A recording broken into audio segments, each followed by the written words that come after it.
Hello, everyone, and welcome to my review for the Kenobi limited series on Disney Plus. My original plan for this was to do it week by week, like I have done for Book of Boba Fett and The Mandalorian and The Bad Batch and Clone Wars Season 7. But, well, as many of you probably know, after the second episode kind of teased us that maybe they were disrupting the whole of Star Wars canon, I was like, nah, I'm going to wait for the whole thing to play out and then I'll watch it all basically in one go, so that way I can just give everything a fair shake. Because spoilers, by the way, this is a review for the entire thing, so I will be going into spoilers, obviously. But seeming like the Grand Inquisitor was quote unquote dead. I'm like, I'm pretty sure that's gonna be a bait and switch, and he's gonna be fine. But I feel like it kind of perturbed me just enough where I'm like, you know what? I'm going to wait for this to finish up so that way I can know ahead of time whether or not they are disrupting canon, because there's already been one or two little things that inconsistencies that they've gotten wrong and that I've talked about before, kind of getting me to scratch my head, like Freetown in The Mandalorian, or the differences in Kanan Jarrus's escape during Order 66 as portrayed in Bad Batch versus the comics. Yeah, that's gotten me to scratch my head. It's like, I don't know. So them doing this, I'm like, okay, are they really? Is this going to be bait and switch, or are they really just disregarding canon entirely? So, and I was already kind of rocky and on the fence about why Kenobi needed to exist in the first place, considering pre-established lore from 40 years ago, that I was already kind of on the fence about this show as a whole. So it's like, okay, well, now they're just disrupting canon. It's like, I didn't really think that they were, but I just felt that it was going to be better for me to wait and find out. And then, hey, surprise, surprise, sure enough, the Grand Inquisitor wasn't dead, because, yeah, he can't die, then he has to die later. So it's like, all right, everything's fine. Now I can go through and I can watch this whole thing back to back to back to back and actually give it a fair shake based on the merits of what it's trying to do, and not, and not kind of be prejudging every episode going, well, the Grand Inquisitor wasn't back, so this isn't canon until he is. I didn't want to go into that kind of attitude, which I think a lot of people just go into everything Star Wars with kind of a bad attitude now for some strange reason. And they don't try to give it a fair shake. Because, like, Book of Boba Fett, I feel like I give a fair shake. It didn't particularly turn out well in some ways. Shush, computer. I remember after, like, the third episode, I'm like, the Tusken Raiders are coming back. There's no way they just dropped that. And, oh, hey, yeah, they just totally dropped that, didn't they? So, oops. It's like, so maybe my expectations were a little too high there. So I mean, yeah, it was kind of a mid show overall, but also at the same point, it's pretty obvious at this point it also wasn't supposed to be its own show. It was supposed to be another season of The Mandalorian. So expectations, so very, very weird show to think about now. But I still went in at a base level. I'm going to judge this for what it is level, and some people just have either like super high or super low expectations for everything Star Wars, instead of going in with like neutral expectations, which is what I try to go in with Star Wars. Like, at base level, I am hoping that this is good. If it's better or worse, we'll find out. So having the whole Grand Inquisitor fiasco out of the way allowed me to do that, to actually go in with that base level. I hope this is good. We'll see expectations, and having like nothing else, no other expectations aside from that. So that all being said, I did enjoy the show, which kind of surprised me, because like I said, I didn't necessarily think that it needed to exist, but I feel like it justified its existence enough to, I'm like, okay, I'm okay with this. This was fun. I liked it.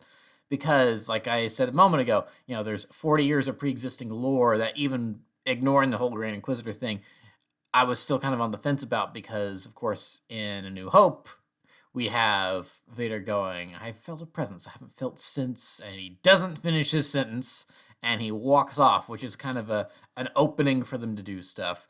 And then, of course, when I left you, I was with the learner. Now I am the master. So it's like, for 40 years, it seemed like that conversation was referring to the end of Revenge of the Sith, and I think George is even of the inclination that, yeah, they didn't see each other for 20 years, and their meeting on the Death Star was the first time that they'd seen each other since Mustafar.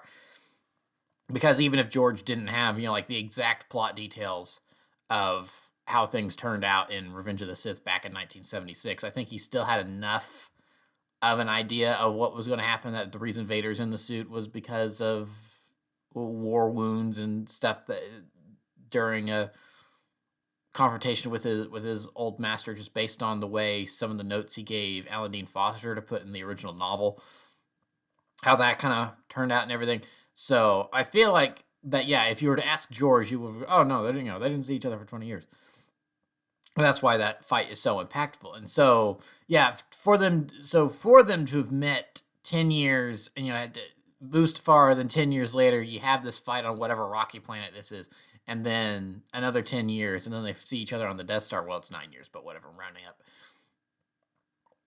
I feel like there's definitely some people out there that are still going to be like, and that really takes away from A New Hope. And I'm still sort of kind of in that camp. It's like, I still feel like that this wasn't necessary, but it was done well enough. It's like, okay, we didn't need this, but you know what? It was fine. I enjoyed it. I'm not over the moon about this show, like I am about something like Clone Wars or Rebels or something like Rogue One, or I'm like, that was awesome. And it's like I'm so glad that they told this story. So I'm not over the moon about Kenobi, but it's like, you know what?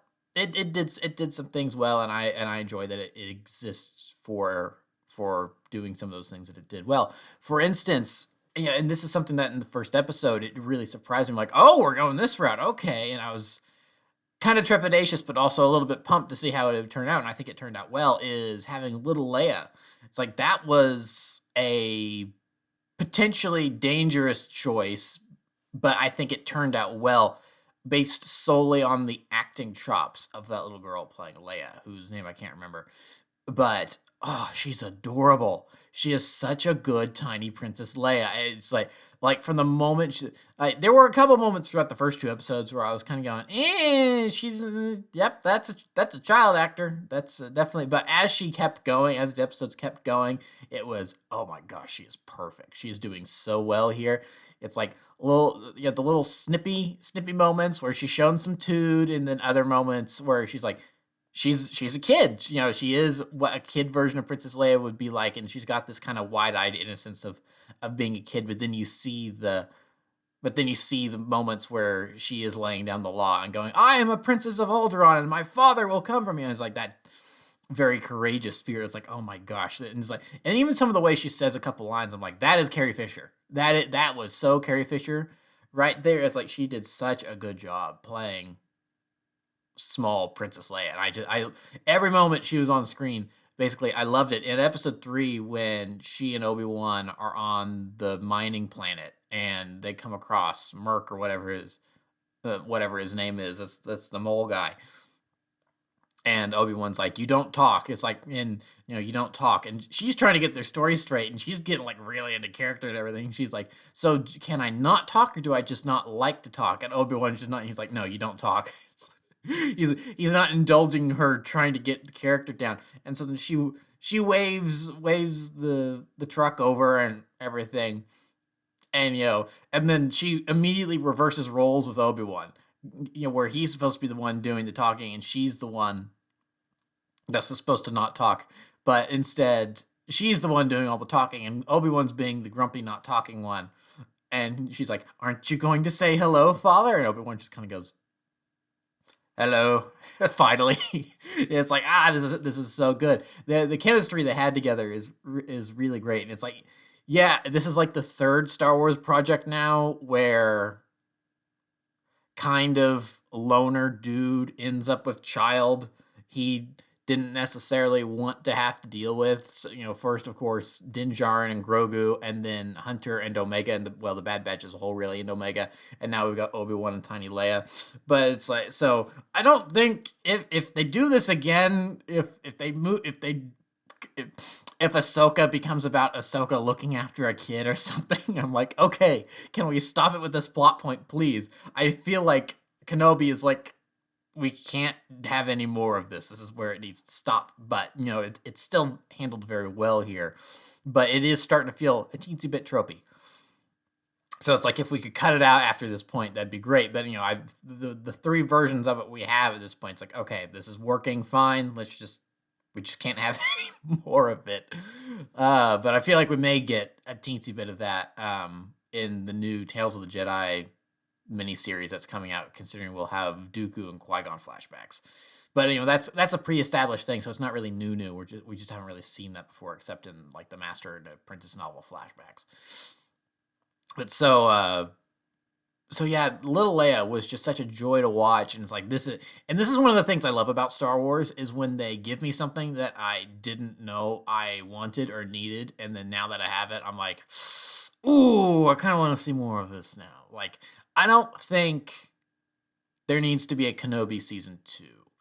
However, if they could find a way to throw little Leia into another series somehow, like depending on where in the timeline Andor is taking place, I think it takes place 5 years after this. But I mean, there's obvious flashbacks that are going to be happening in Andor, considering we see clone troopers. If they could, throw some Bail Organa and little Leia flashbacks into that show, would not be opposed. So yeah, I mean, if she wants to show, if they want her to show up again somewhere, I'm definitely all for that, because now there's definitely ways that can, like with any Star Wars project, they introduce something and now you can branch off and put these characters somewhere else. Like, I'm sure Reva's going to show up somewhere else. Leia,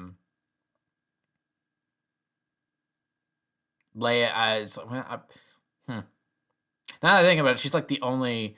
I feel like they might be able to do something with the Kumail Nanjiani character's name. I can't remember. That is the one thing about the new characters that are in the show. They have like the most boring names possible. They're not even interesting by Star Wars standards. Like, you have Tala, okay. The droid Ned B, it's like, okay, but like Kumail Nanjiani sounds more like a Star Wars name than his actual character name. Which I mean, come on, just gonna say it. Kumail Nanjiani, however you say, I apologize if I'm butchering that. That's a cool name. That's a cool sounding name. There's a lot of names of like Indian descent that I look at. I'm like, oh, that's a cool name. But so it's like, I feel like his name was Turk. That's not it. It's like, no, Turk is that Weequay from season 1 of Clone Wars. But it's like, it's something that's kind of meh, boring. So yeah, there were even I think Third Sister is even more of an interesting name than Reva. It's like, that being it. And it's interesting that Reva is like only the second Inquisitor that we know the name of, because of course the second sister was Trilla, and that we know that from Jedi Fallen Order. But now it's Reva, but then I don't think we know the Grand Inquisitor's name, fifth brother, eighth brother, all those guys and girls. I don't think we really know many of their names. So yeah.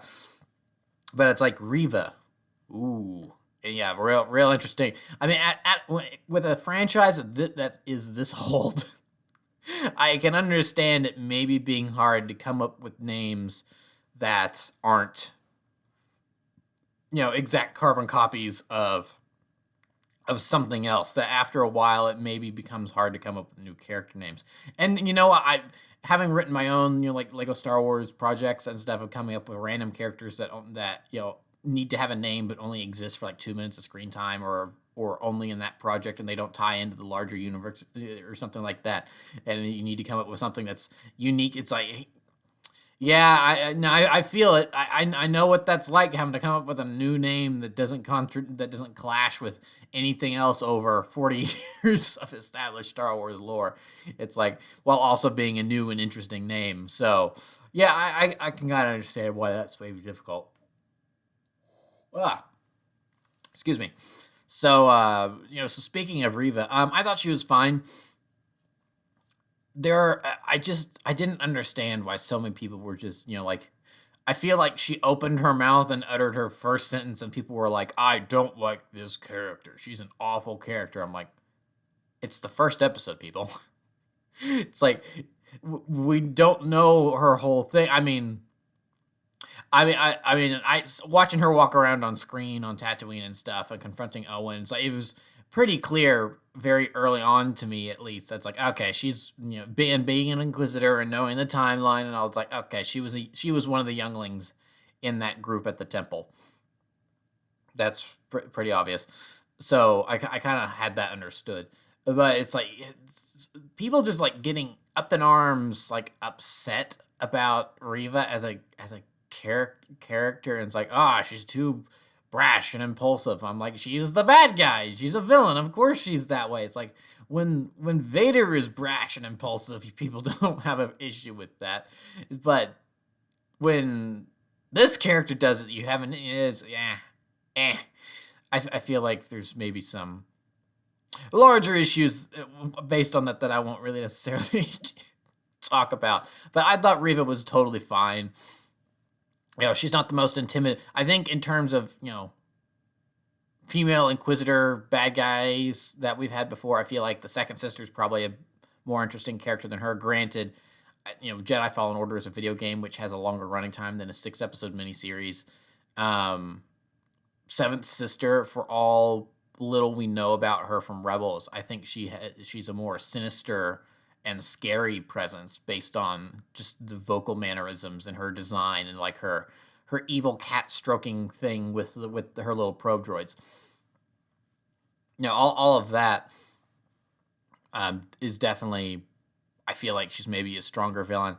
But that's also the thing, is that, is Riva even supposed to be the villain? She's an antagonist for sure, but she's not like the main lead villain. That's Vader. That's definitely Vader.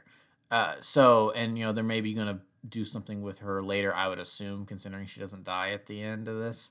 So whether that's her own miniseries or she pops up somewhere else, I don't know.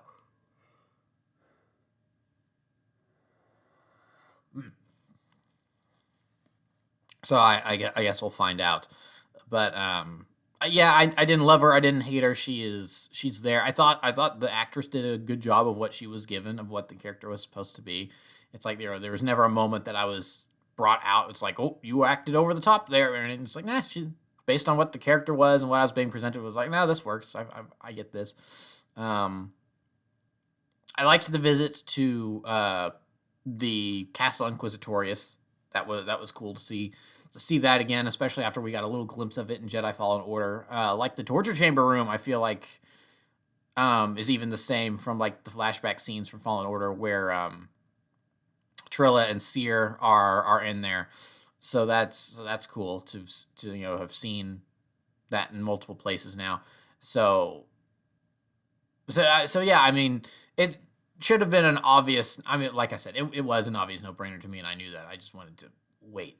So that, but it is kind of funny. If I had watched it week to week, how many connections there would have been to Kenobi in the larger universe that should have been proof that, yeah, no, they're not disregarding canon. This all still fits in. The Grand Inquisitor is going to come back, obviously, because I mean, the design of Castle Inquisitorius, and like I said, the torture chamber and all that. So we didn't see every single room that we saw in Fallen Order, but even Obi-Wan going in and coming up through the water and stuff like Cal did in Fallen Order, it's like you'd think after Cal snuck in the first time 5 years earlier, or however long it had been, you would have maybe locked down the water exits so that way a Jedi couldn't come up through the sewers again. And then Purge Troopers, seeing the Purge Troopers were cool. They don't have the airborne trooper helmets anymore. That were obvious holdovers from the Clone Wars. They now have like crosshair helmets from Imperial crosshair helmets, which is cool to see that in live action. And so I guess in like the opening Star Wars thing, when it flashes through all the helmets and stuff, it's like when I saw that during the first episode, I assumed that I went, oh, crosshair, but no, I guess it's actually new Purge Trooper helmets. But I think they obviously share design similarities. Like the Purge Troopers just don't have the big rangefinder. So, yeah. What else? What else? What else? I guess obviously in terms of the other actors and stuff, Ewan McGregor obviously great as Obi-Wan. Um, there were several times where I did feel like that this is Obi-Wan from episode 2 and 3 is like him fighting his way through Castle Inquisitorius and everything, and it's like, yeah, he takes out the squad of stormtroopers, deflecting their blaster bolts, slicing a couple up, and taking out the pro droid, and then he does his ready stance, and I'm like, it's Obi-Wan. It's like, that's General Kenobi right there. And one of the new guys, even one of the new characters, like Roken or whatever the guy's name is, that's kind of like the leader of this little rebellion or whatever. It's like, yeah, he even calls him General at one point because they know who Obi-Wan is based on his service during the Clone Wars. So that was kind of cool nod. But it's like, Ewan McGregor did such a great job with being the younger Obi-Wan, but also being that transition between younger Obi-Wan and Alec Guinness, because especially with like moments where he's distressed or tired or talking with Leia and trying to be comforting and nurturing or whatever, trying to calm her down or whatever, his voice got a little higher in pitch than we're used to, and that was like, okay, that's the Alec Guinness coming out. That is him. Him having gotten older and aging, and it's like, so I wonder if that was like a deliberate thing, or if as he is, because it's been like 15 years, however long since Revenge of the Sith, since the last time he had been Obi-Wan. So I wonder if that's something he did deliberately to go, yes, I'm turning into Alec Guinness, or if it was just a natural thing his voice is doing now because he's 15 years older. I think that would be very interesting to find out. I'm sure that they're going to do one of those Disney Gallery things on Kenobi here in 3-4 weeks, something like that. And of course, I'll watch that like I always do with because I just love behind the scenes stuff on Star Wars. It's almost as interesting as the content itself. But so I'm going to be very fascinated to hear if he mentions that. It's like, yes, and I even made sure my voice got a little higher so you could kind of hear the Alec Guinness coming out or something like that. So.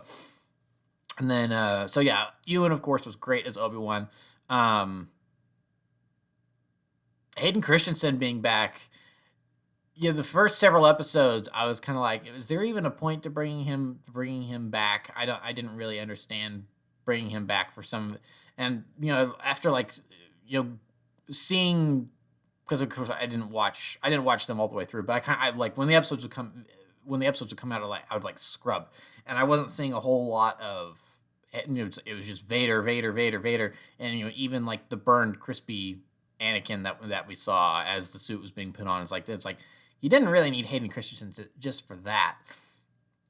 But then then they did justify it, because then you had the flashback sequence and then the final fight at the end with the broken helmet and everything. It's like, okay, yeah, this was definitely justifiable in bringing back Hayden Christensen. So for the moments where he was outside of the costume and everything, really cool to see him back. Even if he did look a little older, they could have done a little bit more de-aging on him in that scene. But it wasn't. It didn't really bring me out of it that much. It's like, oh hey, it's pre-episode 2 Anakin and Obi-Wan. It's like, probably, if I had to guess, probably that fight was probably not too far before Attack of the Clones, given their attire looking exactly like Attack of the Clones, which was really cool to see. But yeah, I thought he did a good job with being younger Anakin and then also being Vader, because he didn't really get much time to be Vader in Revenge of the Sith. We mostly see him as just dark side Anakin, and then he gets put in the suit at the very end. He doesn't really do much. So to see him actually get to be the man in the suit and walking around and knowing that his lines are going to be dubbed over by James Earl Jones, but still giving his all in the physical performance, that was all really cool to see. I mean, he had there was like one or two moments I'm like, that was maybe a little stiffer than Vader would usually be, but it wasn't really, because it's Hayden Christensen in a suit, and the suit's all encompassing and uncomfortable, I'm sure. But there were other moments where they let the stride and all this other stuff. I'm like, okay, he's got it down. He's got those mannerisms down. He knows how Vader moves and everything, and just like the fight scene between him and Reva in Part 5, where he doesn't even ignite his own saber, and he's just like blocking her blows with the Force. Like, might I say that in recent Star Wars, them using the Force to block lightsaber blows and stuff a lot is a really cool thing that I'm glad they're kind of starting to do, because I feel like it was like episode 8 or 9 where they first kind of started introducing that, and because it was introduced in the sequels, people were all outraged and stuff. Was like, why? That's a cool thing to add. It's like, it totally makes sense, just because we hadn't really seen it all that often before, except in like the Old Republic cinematics or something like that. Doesn't mean that that's a bad addition, and it doesn't really break canon or anything. So people just like to complain, I feel like. But yeah, it's just seeing him and beginning to see Hayden in the suit and walking around and stuff. He got the Vader mannerisms down very well, I thought. And the suit looks so good. I don't know if it was the same one they used for Rogue One. It might be slightly different. But I mean, yeah, it was a good looking suit. This fight scenes with Vader were cool. Not perfect. There was a couple of things I'm like, that maybe looked a little clunky, because like I'm sure on paper this was like supposed to be like a really cool idea of in episode 3 or part 3, whenever Obi-Wan's like down on the ground and he's fighting Vader at the end, like Vader's just totally overpowering him and he's commenting on how weak Obi-Wan's become, and he's overpowering Obi-Wan, and Obi-Wan is like halfway down on the ground. He's holding himself up with one hand and blocking Vader's lightsaber with the other. And then Vader just does like that little tap and it causes Obi-Wan to fall down on the ground. It's like, I feel like that was probably a cool moment on paper, but I had to kind of chuckle because I'm like, that was kind of goofy. But it's like, I feel like a bigger, it's like, and it does showcase how powerful Vader is, that, just a simple tap and Obi-Wan's basically thrown to the ground when he was already halfway there, because that's how strong Vader is. But I don't know. Sometimes less is more sometimes, but I feel like that definitely is a case of we could have seen a bigger wind up on the saber. It's like for him to draw his arm back a little bit more and then really wail on him, like Luke in Return of the Jedi. Or even I think they did it better in like the flashback sequence of Obi-Wan and Anakin training at the temple. I think even that was because you saw Anakin kind of wailing on Obi-Wan and kind of doing a similar thing there. And I think that was maybe performed a little bit better. So I don't know. There's just something about that one little tap. And I was like, okay, that was maybe a little goofy. You could have choreographed that better. But it's not a huge deal. But so that might have been like that could have been handled better. But then when it came to the actual big rematch of the century fight that they kept talking about, I was kind of surprised by how tame it was. It was a good fight, don't get me wrong, but it was a little short. I was kind of surprised it didn't go longer.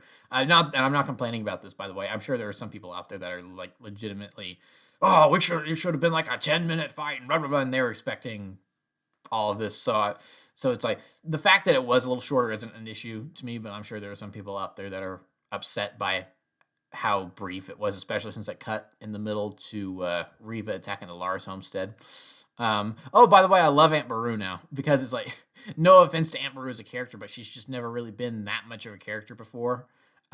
She's just always kind of been there, at least in most mediums we've seen from Star Wars, whether it be the novels or the comics or the movies, the TV shows or whatever. She's always just kind of been there. But it's like her hearing Owen coming back and Owen going, okay, we're going to be under attack, and she just immediately like moves a potted plant and gets out 2 rifles from a little hidey hole. I'm like, oh, she's been packing and has been ready for this day. You go, Aunt Beru. That was so cool. I loved that. It's like, that was an actual laugh out loud, oh, that's cool moment. So it cut from there. So yeah, I was kind of surprised that they kept cutting and it surprised me, but in kind of a good way, because I think it made sense to cut between the action there and not draw either scene out, and so I think that made sense to keep cutting from the Obi Vader fight to the attack on the Lars homestead. So I think that worked, especially since then, because we got the point across. Like, you don't need to needlessly draw things out. Things can be brief and you can get your point across and still being cool at the same time. And I think they did that because like Obi-Wan basically being buried in rock, and then Vader walking away thinking he's won, but then Obi-Wan comes back and just like beats the living tar out of him. And it's like very smart, going right for the life control box on his abdomen, like smashing it with the hilt of his saber and everything, and it's like basically leaving Vader broken. It's like that was a. I've seen some people complaining about it's like why is everyone just being left alive and not being finished off. In terms of Vader and Grand Inquisitor leaving Riva, that was definitely a they didn't want to kill her because she was no longer of any use to them and they're evil. So, you know, leaving her is actually a worse punishment than just straight up killing her because now she's going to have to go through like emotional turmoil and angst because she knows she has failed. And I feel like being bad guys, they would want her to wallow in that, even if it does maybe potentially come back to bite them later, which I'm pretty sure it won't come back to bite them because even if she does show up later, I don't know if she's gonna have anything to do with the Inquisitors, or a plan of revenge or anything. Because if she's like turning back to the light and or now being a gray Jedi or something, I don't know if she's going to seek out the Inquisitors. The Inquisitors might end up seeking her out. But yeah, I just don't know if that's really the route that we're going to go with that character. So that makes sense to me. Obi-Wan leaving Vader alive, especially after mentioning kind of, talking to Qui-Gon, who doesn't answer until the very end. That's maybe that's like probably my biggest problem here, aside from the wait, so Leia knew Obi-Wan, then what? And then it's like that whole thing is kind of its own bag of worms or can of worms, which is kind of whatever. It's like, okay, so it kind of recontextualizes the iconic message from A New Hope's like, "Help me, Obi-Wan Kenobi, you're my only hope." It's like maybe you could look at that and go, why is she speaking that way when she knows him and does not? And it's like, because it's like, forget, you served my father during the Clone Wars, and now he's asking for your help again. It's like, why not her say that's like, you helped me once, help me again. It's like, that, it's like, I've seen the argument that she's maybe just being formal or she didn't want to be overheard. So it's like, so that's its own thing, but I don't think it's a huge deal. It's like there's easy workarounds for that, and I'm sure that's probably going to be something that they talk about maybe in the Disney gallery. But yeah, but Obi-Wan leaving Vader alive, I've got more of an issue with. I guess it's having the cracked mask and seeing Anakin underneath the Vader armor and him saying that you didn't kill Anakin Skywalker, I did, which further is so what I told you was true from a certain point of view thing that further enhances that moment with Luke in Return of the Jedi, where I think Obi-Wan does now see that Anakin Skywalker is gone. Vader is the only thing left, and leaving him on Mustafar, trying to kill him then, that's not really his responsibility because of what Anakin kind of did to himself, maybe. I don't know. But I mean, it's still, this is the number 2 person in the Empire. You got him on the ropes. Finish him off, dude. It's like there was definitely ways that they could skirt around. And even the way they did it, I feel like they just, an extra line of dialogue and I would have been satisfied. Of Vader, it's like Vader defeated, or he raises his saber and is ready to keep going, and Obi-Wan says something like, "No, this isn't my fight. Taking you out it's not the Jedi way." And then Vader's like, "Come on, finish me, face me, blah blah blah, whatever." And then Obi-Wan gives him the sad final look and says, "See you around, Darth," and leaves. That I think they just needed one extra little thing in there to further solidify him just noping out and leaving when Vader's on the ropes, and it could probably be finished off at that point. It's like I'm able to come up with reasons on my own, but it's like, maybe the show should have given us the reason instead of leaving it open to interpretation, because I don't know because there's leaving something open to interpretation and then a show or a movie just not doubling down and being and being coherent in what it's trying to get across. And so I kind of feel like maybe that's the way the ending here is going. It's like, I don't know, maybe there was an extra line of dialogue or an extended scene that they decided to cut down for timing reasons. And they're like, because if we linger too long on this, then it's going to be a while before we get back to Lars Homestead, and that's going to feel wonky, so we need to cut it here, or something like that. I don't know, but I could have used a little bit more there. It felt a little rushed, of Obi-Wan just noping off, and it's like, well, I could save the galaxy a lot of pain and turmoil by finishing you off here, but, well, you're still alive in A New Hope and the rest of the original trilogy, so I guess it's time for me to go and exit stage left. It felt a little bit like that when they could have, so that could have definitely been written a little better, but, it's not horrible. It could have been handled better, but it could have also been handled worse, because I mean, because at the very least, with leaving Vader kind of broken and beaten, that definitely is to me anyway, with him, after him saying, he's like, you couldn't finish me off, now your failure is complete, master, or whatever he says, and then walking off, and then Obi-Wan coming back at him, and then finishing the fight, and then, beating Vader to a pulp. As that scene was playing, I just heard in my head, when I left you, I was but the learner, now I am the master. And it's like, oh yeah, he does still, Vader is powerful, but he still does have much to learn. And that was also hammered in with the previous episode, where how Vader still hadn't learned that lesson about not being rash, and how you can win a fight without a weapon, where Obi-Wan disarmed him, and he didn't actually learn that lesson until that moment, when when Obi-Wan tricks him with I'm assuming the droid piloted ship, and then Reva comes in, then he does the same thing to Reva that Obi-Wan did to him all those years ago at the temple. So it's like, okay, yeah.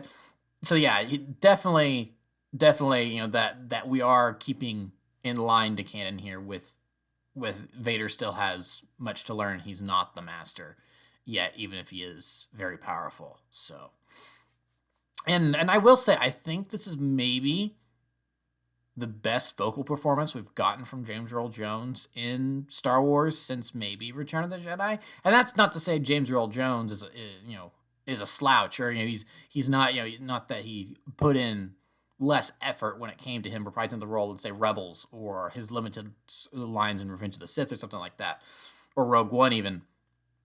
But like, those appearances were not necessarily the story material in those appearances were not up to the emotional height that, say, the ending of Return of the Jedi was. Like that scene on the Imperial platform between Vader and Luke. That's like some of my favorite Darth Vader stuff. It's too late for me, my son. It's like, I know you were once Anakin Skywalker, my father. That name no longer has any meaning to me. It's like, that's some of my favorite Vader stuff, because you can hear the conflicted emotions in his voice, where he's wanting to hold on to the power and that anger, but here's his son, the living embodiment of Padme, and the good man that he knew he once was. And so getting some of that back here, I feel like we got some of that back here with Vader, a very, at this point in time, still very rage-filled, angry, bitter Vader, coming face to face with Kenobi again, especially near the end of him being very rash and impulsive. Obi-Wan going, it's like, oh, he doesn't have the patience for a siege, and then it cutting to Vader going, commence the attack, because Obi-Wan knows his former student, and just hearing. And like, because Vader surprisingly is a character that does not, if you'll notice, he's not a character that raises his voice a lot.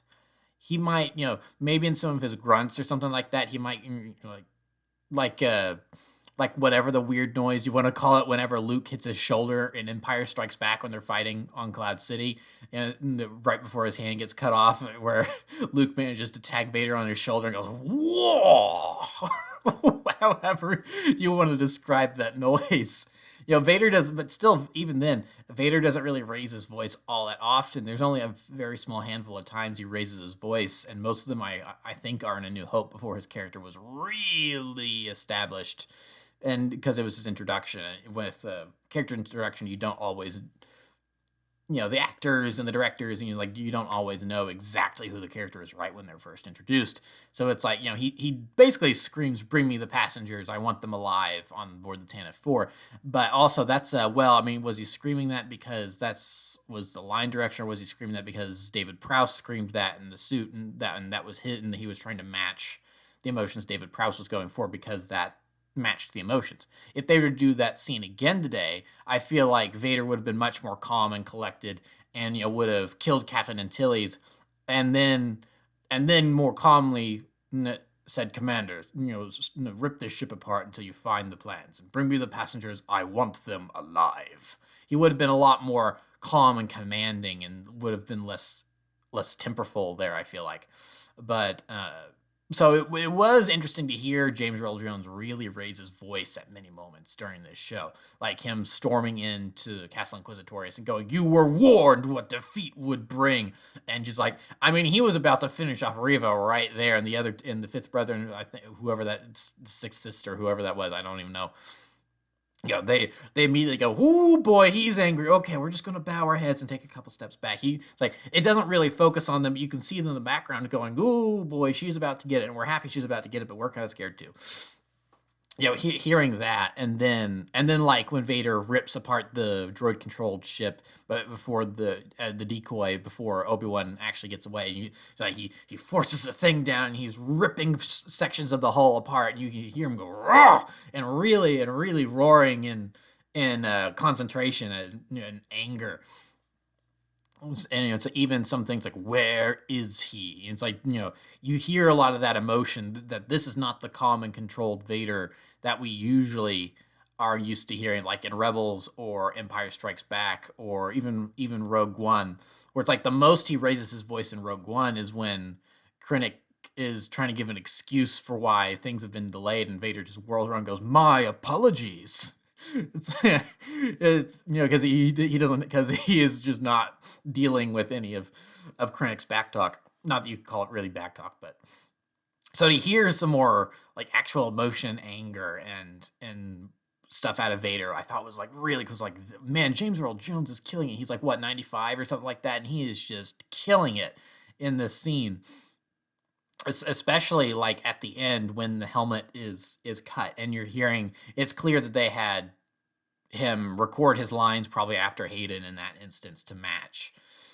But hearing like when Obi-Wan leaves, and this is the thing, it was like, man, I wish they had really nailed this, instead of me going, they could have written it a little bit better. I wish they had really nailed it, because the emotion of that moment where Obi-Wan leaves Vader, and Vader is like kind of half kneeling because he's broken, but he's trying to get back to his feet to maybe give chase, but he knows Obi-Wan has left him again. And you hear first Anakin, without the voice modulation, yell out Obi-Wan, and then it comes back a second time, and it's both of them. And then it starts out as Anakin, but then it crescendos more into James Earl Jones, and you hear that Obi-Wan. It's like, man, that is awesome stuff. Which is why, again, I'm like, man, I really wish they had totally nailed that scene, because if they had nailed that scene, and if it had been perfect, that's like a top 5 all-time Star Wars moment right there. But as it is, it's like, it's like a top 15. It's like, because they just didn't absolutely nail the reason for Obi-Wan just noping on out of there. But I will say the ending of the show, that was like, even it being not handled completely, not perfectly, and stumbling a little bit. Even then, I was getting that kind of Star Wars emotional space that I get, and where I'm like, this is still powerful, even if they didn't handle it perfectly.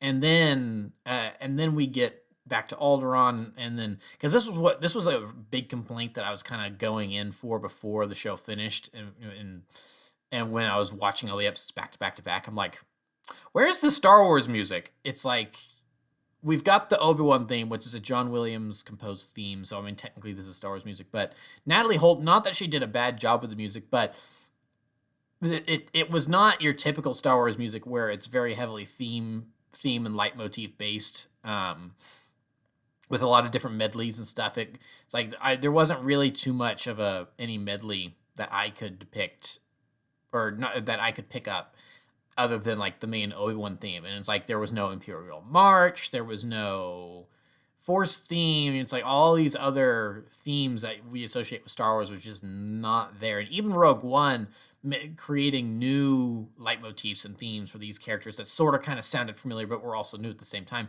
Even that movie, when it was appropriate, brought back the old themes. So you have this kind of new imperial, the Imperial War Machine, or rather the Imperial Science theme, that, as I like to call it, and that you hear a lot, contrasting with the new Rogue One Rebel theme. But then when it was appropriate, you heard the Imperial March when Vader showed up. You heard the Force theme when the X-Wings and the Rebellion showed up above Scarif. So it's like those themes still came back when it was appropriate, when it was time, because that was the direct tie-ins to the original trilogy. But here it was like there was none of that. And I'm like, okay, this would have been the perfect time for the Imperial March to play. This would have been the perfect time for the Force theme to play.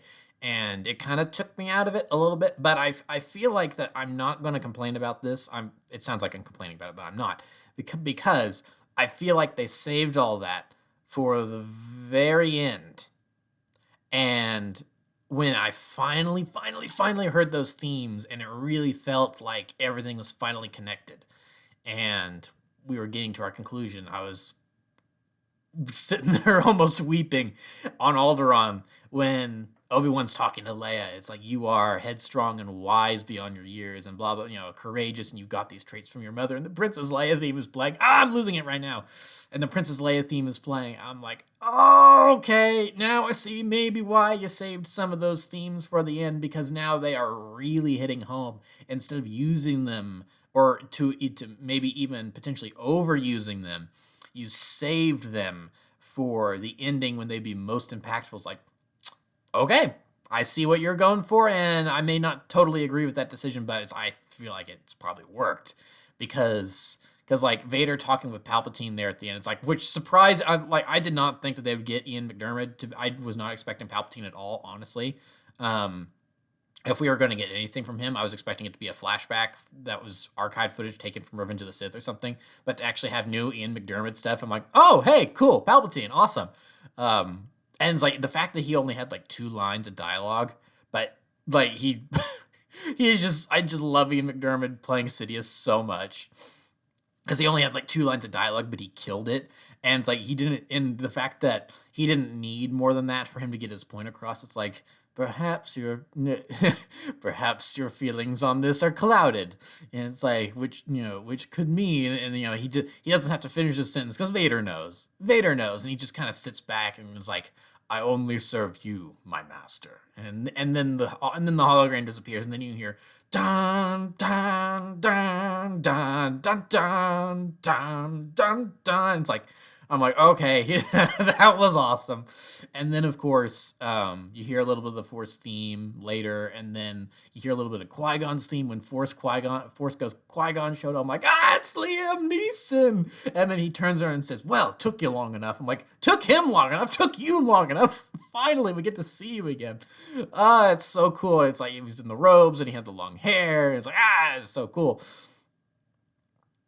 And so yeah, last minute cameos and everything were pretty cool. They didn't overstay their welcome. It's like, because I feel like some of the discussion around the show, people wanted like nothing but cameos, which, you do that too much, it starts to remove what makes a cameo impactful or special. Where Palpatine had 2 lines in that episode, and he nailed it, he killed it, it was impactful, that's all he needed. Qui-Gon had 2 lines. It was impactful, and he did what was needed, and that was it. It feels special. 3PO even had like a little cameo appearance in episode 1, which was nice. And it's like, I'm pretty sure they got Anthony Daniels to do just some gibberish alien speak, and then they put it in the background. I don't even know if he was credited for that, but it sounded like him. It could have even been archived audio, but I mean, that was clearly 3PO. They lingered on him long enough, and it was gold plated, and it's like, oh, hey, 3PO, cool. And it's and I know they didn't get Anthony Daniels to be in the suit, because I'm pretty sure I saw the actor that played him. He's done a bunch of like droid and background character parts in a lot of these new Star Wars shows. That he did 3PO for that, but it's like, I mean, hey, cool, it's 3PO. You got him in there, and a little bit. And it's like, it's like having Bail Organa be back. It's like these, I mean, they felt like natural story inclusions that did what they need to do, and they didn't overstay their welcome, and they served the story appropriately. Instead, it's like it worked. We didn't need a 20-minute Clone Wars flashback that recreated half an episode of Clone Wars, and where they get some little kid to play Ahsoka, and then you've got, it's like, would that stuff have been cool? Yeah, but the flashbacks we did get, the inclusions we did get, it all made sense for the story, and I think that was all done well, and that's what Star Wars needs to focus on, and not the Marvel route of let's shoehorn these characters in here just because. Like at the end of Shang-Chi, it's like it seemed like the characters they were talking to were like a very random collection of characters that didn't necessarily need to be there. Like Carol Danvers, I guess, kind of made sense for that end credit scene, but Bruce Banner, I don't know. I feel like Doctor Strange would even been better. They already had Wong, so why not? But it's like, and Marvel has had that problem more and more, I felt like. So Star Wars definitely does not need to be moving in that direction. It's fine to have the character cameos, classic characters show up to help new characters along and all that stuff, but it needs to feel like it's part of the story and it be natural and not intrusive and not just a wink, wink, nudge, nudge, hey, look who it is thing. Like, Bo-Katan and the Darksaber showing up in The Mandalorian felt natural for that show because it's about Mandalorians. And that's stuff from Mandalorian lore and culture. And then, like Cad Bane showing up in the Book of Boba Fett felt totally natural because he's a rival bounty hunter to Boba. We know, those of us that are really big fans, we know that there's some history between Boba Fett and Cad Bane because of those episodes of Clone Wars that didn't get finished, and hopefully we will get those episodes at some point, because it's weird for them to mention those and treat them as canon, even though we never actually get to see them finished. And it's like, because that's almost like too nerdy, where it's like, a very small portion of the Star Wars populace even knows that these episodes didn't exist. Not that they do exist, but that they didn't exist, and that's what makes them notable, is that they don't technically exist, but they're being treated as canon anyway. So yeah, I feel like for the most part, Obi-Wan did pretty well with all those little guest appearances and stuff, and they made sense, which is good, because that was one of my big problems, or well, not problems, but one of my big fears going into the show, that it would be just let's just make the fans happy and go over the top and give you 6 episodes of Vader fighting Obi-Wan, and they didn't do that, which I'm happy about, but other people are not happy about that, and I think that is the big difference between like 2 major groups of Star Wars fans at this point, where people saying the show was boring or not good because it's like because they didn't have enough character cameos or awesome lightsaber fights. It's like, so it's like, how was it put by one person on? It's like some people just want a slideshow of all the, like, the YouTube compilation of all the cool cameos and stuff. They don't actually want the meat and potatoes. They just want dessert. It's like, I mean, I get that. I mean, yeah, it's cool to have dessert, but it's like that's not really the substance,